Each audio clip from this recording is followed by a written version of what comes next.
Ilang araw bago ang undas, binisita na ni Lotlot de Leon ang puntod ng kanyang inang si Nora Honor sa libingan ng mga bayani.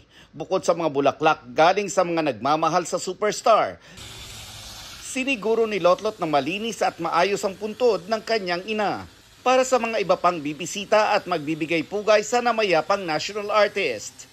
Well-maintained din ang musuleo ni national artist Fernando Poe Jr.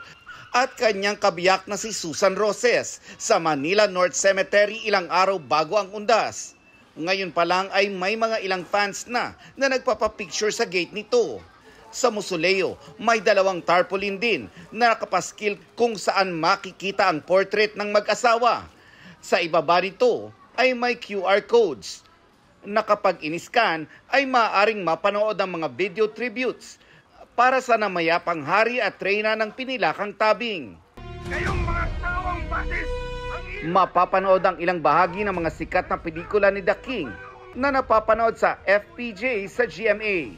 Tampok din ang mga tanyag na galawan at linya na tatak FPJ. Ilang kilalang personalidad din ang nakahimlay naman sa Manila Memorial Park sa Sucat, Parañaque. Binisita na rin yan ng ilang dumalaw roon ngayong araw tulad ng puntod ng mayapang si John Regala at Helen Vela. Nakahimlay rin sa naturang sementeryo si Rico Yan. Maging sina Charito Solis, dating Senador Ninoy Aquino, dating Pangulong Cory Aquino at dating Pangulong Noynoy Aquino.